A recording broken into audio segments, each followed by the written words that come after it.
Welcome back to Africa 24 English. It is always a pleasure to have you with us. For this special edition of the interview, we are joined by Mr. Chad Blackman, Minister of Economic Affairs and Investment of Barbados. And together we will discuss about the vision of One Global Africa in the context of global financial architecture reform. Mr. Blackman, welcome to Africa 24 English. Thank you. Well, the 31st annual meetings of Africain Bank and the 3rd Africa Caribbean Trade and Investment Forum were held under the overall theme, Taking Our Destiny in Hand Economic Prosperity on the Platform of Global Africa. What were the stakes for both regions in terms of infrastructure, trade, and investment? Well, let me firstly say thank you for having me this afternoon. When you look at the outcomes of this very important 3rd iteration of the forum, what has become very clear is that governments across the region, or both regions rather, the Caribbean and Africa, are very committed to ensuring that we work together in treating to our development prospects, as you mentioned, in infrastructure, in trade, and building out a new ecosystem for prosperity for our two regions. And why is that important? As we look around the world, there's a lot of global uncertainty in terms of energy, in terms of climate, and the question then becomes, how can we now leverage our opportunities as the Caribbean and Africa and together to be able to do that in a way that we've not been able to do historically. When you look at the issue of global finance, particularly for developing countries in the Caribbean and Africa, most of our countries are either classified as middle income or high income. What does that basically mean? Is that when you go to request or would like to have concessional finance to be able to pay for schools, roads, healthcare, you're precluded based on that classification. So the call has gone out again for the international financial system to be reformed in a way that is, one, responsive to the needs of our people and countries, and two, that takes into context peculiarities and vulnerabilities as well. And therefore, Africa has a powerful voice of 64 countries, and it intends to use that voice. The Caribbean intends to do the same with its 15 member states. And therefore now, as a unified approach between the Caribbean and Africa, what has become very clear this week is that our two regions will continue to march forward in creating a new economic model of prosperity for our regions as the world continues to change in a way that we've never done before. Well, as we talk about forecasts, in 2022, the International Trade Center published a report identifying about $1 billion in export potential between Africa and the Caribbean, indicating that by channeling investment into growth areas, Africa could increase its merchandise exports to the Caribbean by 54% in 2026. In your opinion, what are the key sectors in which investment is urgently needed? So on the Caribbean side, I would definitely say in terms of exporting potential and the need on the African side, the areas of tourism development, so services, for example. The Caribbean has a wealth of experience in terms of the service industries. And as Africa continues to grow, and it's growing tremendously at the collective level, the Caribbean therefore has an immense opportunity to be able to go and work with our brothers and sisters in the Caribbean region in their hospitality sector, training of their persons on the ground, but also in the area of healthcare, given the expertise that we have. On the inward side, there's immense potential now for pharmaceutical development. Africa, of course, has a lot of capacity, and the Caribbean right now is also looking to build out its own capacity, working in creating a sustainable pharmaceutical industry to be able to treat to the needs of our people should there be a pandemic. And given the resources in Africa, given the expertise also as they now build out their own, that is something that we should also look to. The area of energy, the Caribbean, and particularly, for example, Barbados, has tremendous comparative advantages with respect to solar, both in terms of solar water heating and solar energy. And that, of course, is needed as we look to treat to the issue of electricity, because you can't have competitive economies if electricity is not functioning in the way that it should. And as the construction boom takes place even more in Africa, how do you want to heat your water in your house? Solar. It reduces your costs, it's efficient, and the Caribbean can help with that. So there are lots of areas that we can help to tap into.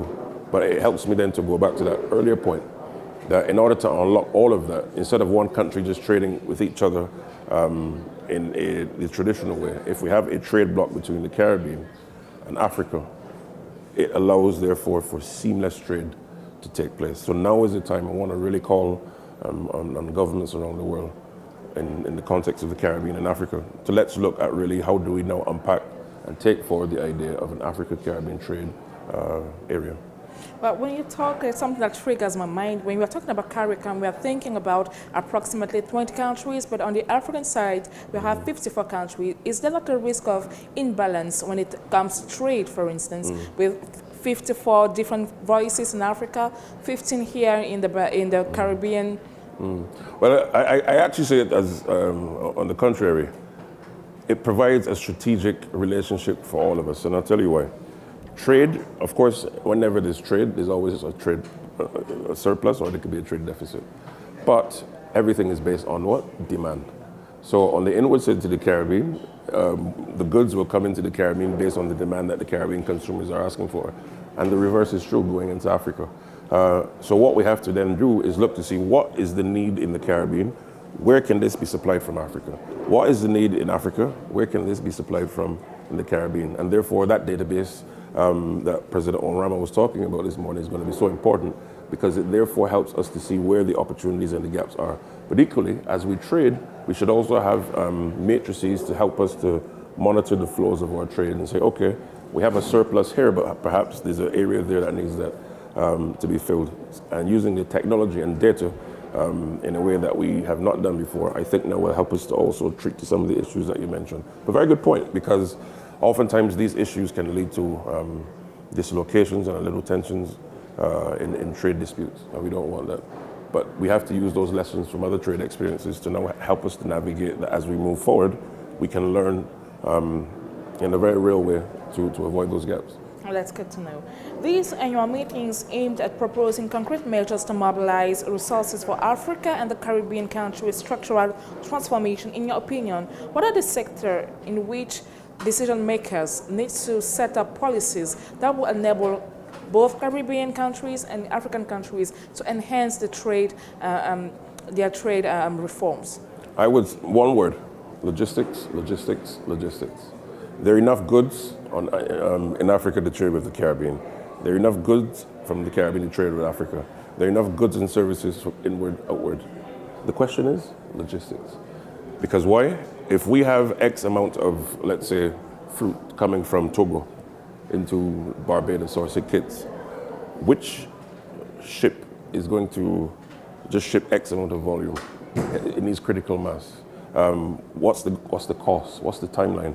And therefore, we have to now ensure that as we talk about building out these trading partnerships between the two regions, that also the private sector, and particularly the shipping industry, works hand in hand so that as we plan, there's the necessary infrastructure that can help to facilitate the demand. Because you can have demand, but if you don't have the vehicle, literally or figuratively, to drive that, you're going to have some issues. But also to how do we ensure that our ports can reduce their times in terms of entering cargo. I went to Togo a couple weeks ago, and to their credit, you can clear goods within 12 minutes. 12 minutes. Now, that is the global Africa that the world is not hearing about. Those success stories, because historically, to clear a container would take up sometimes even days, but to do it in 12 minutes. Sometimes more. Yeah, sometimes more. And therefore, countries in Africa also now must say to the world, here's the standard, this is what you need to do. And again, as part of that global Africa, it must now see itself as an intellectual thought leader in how trade should be done. Okay? All right. The idea of the Africa-Caribbean Trade and Investment Forum was established as a key strategic activity to institutionalize cooperation between the private sectors of both regions and to develop their trade and investment relationships.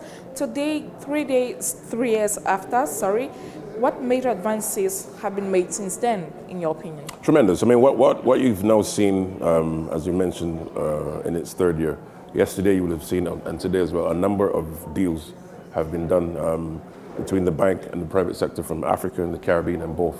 And why is that important? Traditionally, our people and our business sector had to traditionally rely on the global north to be able to help finance large projects. To be able for Africain Bank in its third year to be able to continue to be able to give tangible financing options very, very competitive rates, and over a long period of time, really signals the vision that President Orama has. And therefore, I want to take this opportunity to commend the bank for its stewardship and really unlocking the true potential of trade between the Caribbean and Africa. But we have to go further.